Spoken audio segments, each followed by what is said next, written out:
Salam uşaqlar, bugünkü dərsimiz Türkiyədir. İkinci Dünya müharibəsindən sonra Türkiyə uzun müddət bitərəf qaldı. Lakin yaradılmasına nəzərdə tutulan BMT-yə üzv qəbul etmək üçün 1945-ci ilin fevralında Türkiyə, Almaniya və Yaponiyaya müharibə elan elədi. Həmin ildə SSR ərazi iddiaları ilə sürməsi Türkiyənin beynəlxalq vəziyyətini pisləşdirmişdi. Bundan sonra Türkiyə ABŞ ilə yaxınlaşdı və Truman doktrinası Marshall planına əsasən ABŞ Türkiyəyə hərbi iqtisadi yardım göstərdi. Müharibədən sonra İsmət dönemi tədbirlərinə baxaq.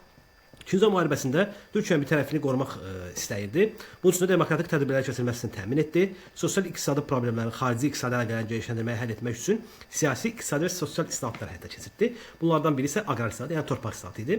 1945-ci ildə bir qanun qəbul etdi. Nələr nəzərdə tutulurdu? Qanunun məqsədi torpaqsız kəndlər torpaq mülkiyyətinə çevirmək, kənd təsərrüfatının istehsalını artırmaq idi. Qanuna görə böyük torpaq sahiblərinin mülklərinin bir hissəsi ödəniş müqabilində dövlət mülkiyyətinə verilməli və dövlət torpaqları torpaqsız kəndlərə paylanmalıdır. Lakin qanun torpaq sahibləri və sahibləri olan millət vəkillərinin təzyiqi ilə yumşaldıldı. Yalnız dövlət torpaqları bir hissəsi kəndlərə verilmiş oldu. 1940-cı illərin ikinci yarısı 1950-ci ildə Türkiyədə dövlətin iqtisadiyyata nəzarəti nisbətən zəiflədi və iqtisadiyyatda xarici ticarətin genişlənməsinə imkan yaradıldı. Türkiyə 1950-ci illərdə Demokratik Partiyanın hakimiyyəti dövrünə keçdi. İkinci Dünya müharibəsindən sonra Türkiyəyə həyata keçirilən demokratlaşma tədbirlərinin bir hissə siyasi partiyaların yaradılmasına icazə verilməsi ilə çoxpartiyalı sistemə keçirilməli oldu.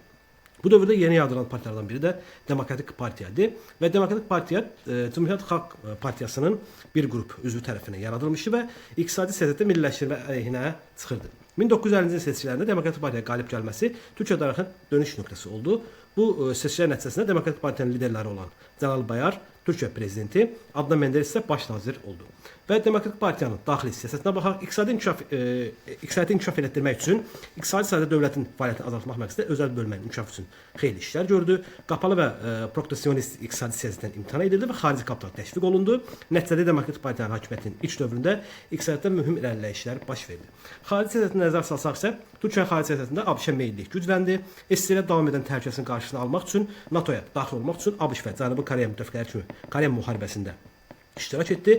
Nəticədə Türkiyə 1952-ci ildə NATO-ya daxil oldu. Ərazisində ABŞ hərbi bazasının yaradılmasına icazə verildi. Türkiyə NATO və digər NATO-ya üzvlüyün qəbul edilməsinə təsir edən göstərən amillər hansı idi? Koreya müharibəsində Türk əsgərlərinin BMT qüvvələrinin təşkilinə iştirak etməsi və ABŞ-ın SSR-nin mümkün nüvə hücumuna qarşı ona yaxın bölgələrə hərbi bazalara ehtiyac duyması idi. İndi Türkiyədə 1960-cı ildə hərbi çevriliş haqqında danışaq. 1950-ci ilin ortalarında Türkiyədə böhran əlamətləri, yəni iqtisadi geriləmə, inflyasiya ölkədə vəziyyəti gərginləşdirmişdi. İqtisadiyyatın əsasını təşkil edən kənd təsərrüfatı malları, məhsulların xarici tələbatının azalması ölkənin gəlirini azaltdı. İnflyasiya sabit gəlirli əhalinin vəziyyətinə mənfi təsir göstərdi və nəticədə Türkiyədə siyasi gərginlik kəskinləşdi. Bu amillər Demokratik Partiyaya qarşı narazılığı artırdı. İqtisadi vəziyyətin pisləşməsi, hakimiyyətin mətbuat və məhkəmə, ali məktəbləri təzyiq artması siyasi vəziyyəti daha da gərginləşdirmişdi. Və 1960-cı ildə Türkiyədə vəziyyətdən çıxmaq üçün ordu hərbi çevriliş edərək hakimiyyəti ələ keçirtdi. Türkiyə tarixində hərbi çevrilişlər dövrünün başlanğıcı qoyuldu bununla da. 1961-ci il yeni konstitusiya qəbul olundu. Bu konstitusiyanın önəmli cəhəti hakimiyyət bölgüsünün prinsipinin güclənməsi və icra hakimiyyəti səlahiyyətlərinin məhdudlaşdırılması idi.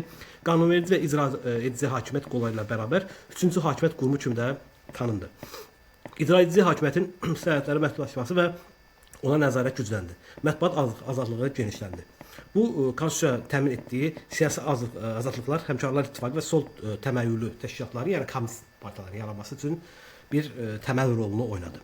1960-cı il çevrilişində Türkiyədə iqtisadi sahədə yeni dövlət nəzarət artması, xarici məhsulların idxalının məhdudlaşması siyasəti yeridildi. Planlı və bazar iqtisadiyyatının birgə tətbiq edildiyi qarşı iqtisadiyyata keçirildi.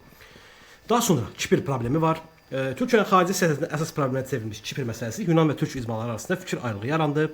Yunanlar Kiprin Yunanistana ilhaq edilməsini, yəni Enosis təklifini irəli sürmüşdülər. Türkiyə isə Kiprin üç tərəf arasında bölünməsinin təklifini irəli sürürdülər. 1960-cı illərdə Kipirdə vəziyyət gərginləşdi.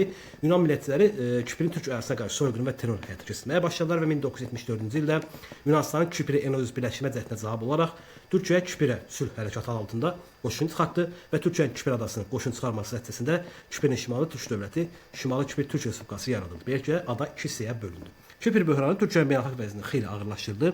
Türk əhalisinin soyqırımına göz yuman ABŞ, İngiltərə və SSR bu hadisəni işğal kimi qiymətləndirdi və Türkiyəyə qarşı siyasi təzyiq və iqtisadi embargo tətbiq edildi. Lakin bu zaman Türkiyənin baş naziri olan Bülent Əcəvit qətiyyət göstərərək geri addım atmadı. Türkiyədə hökumət böhranlarına baxaq. 1980-ci hərbi çevrilişdən söhbət açaq. 1970-ci ildə baş verən siyasi böhranlar tez-tez hökumət dəyişməsinə səbəb olurdu. Sağ və sol təmayüllü təşkilatlar arasında siyasi mübarizə silahlı mübarizəyə çevrilmişdi. Terror və müxtəlif siyasi qruplar arasında silahlı münaqişələr artırdı. Tətil hərəkatı güclənmişdi. Bunlar isə ölkədə xaos yaradır. Mövcud siyasi və iqtisadi problem həll etməyə imkan vermirdi. Belə bir şəraitdə 1980-ci hərbi çevriliş baş verdi. Türkiyə Böyük Millət Məclisi buraxıldı.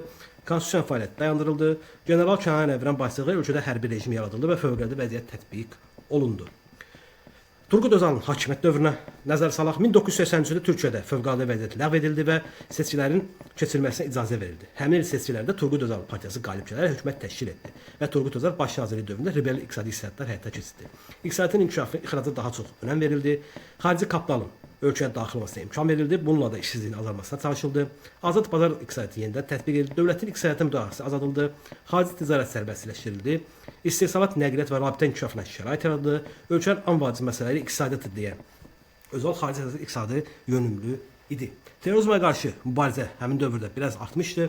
1970 və 80-ci illərdə Asala, yəni Ermənistanın azadlığı naminə gizli erməni ordusu adlı bu terror təşkilatı Türkiyəyə qarşı terrorlar həyata keçirirdi. Sonralar isə bu terror təşkilatı Azərbaycana qarşı fəaliyyət göstərmişdir. Həmçinin Kürd İşçi Partiyası terrorçuluq və separatlıq fəaliyyəti Türkiyənin siyasi inkişafına mənfi təsir göstərirdi. 1990-cı ildə Türkiyədə siyasi sabitsizlik nəticəsində iqtisadi böhran, işsizlik və inflyasiya sürətlə artdı. Gəlirin bölüşdürülməsinə, ədalətsizlik və korrupsiya ölkənin əsas sosial problemlərin birinə çevrildi. Xarici dövlətləri Türkiyə təsir vasitəsinə çevrilən separatçı PKK təşkilatı terrorçuluq fəaliyyətini genişləndirmişdi hətta. İndi Türkiyənin 20-ci əsrin əvvəllərində, yəni müasir dövrdə olan halına baxaq. 2000-ci ilin əvvəllərində Türkiyədə iqtisadi böhran kəskinləşib. Belə bir şəraitdə 2002-ci ildə parlament seçkilərində Ədalət və İnkişaf Partiyası qalib gəldi. Partiya lideri Recep Tayyip Erdoğan baş nazir oldu. Ədalət və İnkişaf Partiyasının uğurlu siyasəti nəticəsində siyasi sabitliyin yaranması, həyata keçirilən islahatlar Türkiyənin nisbi iqtisadi inkişafına təsir göstərdi. Türkiyə bölgədə ən güclü dövlətlər birinə çevrildi. Türkiyədə qabaqcıl hərbi texnologiya sürətlə inkişaf etdi və Türkiyə yerli avtomobil istehsalına da başladı. Bu yeni dövrdə baş verən hadisələrdir. Bir 10-15 ilin söhbətidir. Bütün bunlar Azərbaycanın strateji müttəfiq olan müasir Türkiyənin uğurlarındandır və daxili və xaricdə əldə edilən uğurlar 2014-cü ildə Recep Tayyip Erdoğanın yenidən prezident seçilməsinə nəticələndi və bu dövrdə də, yəni indiki halda da prezident Recep Tayyip Erdoğandır və onun idarə etdiyi Türkiyə regionda və dünyada salib seçilən və sözü təsirli olan dövlətlərdəndir. Sağ tərəfə baxaq, Türkiyənin xəritəsidir. Burada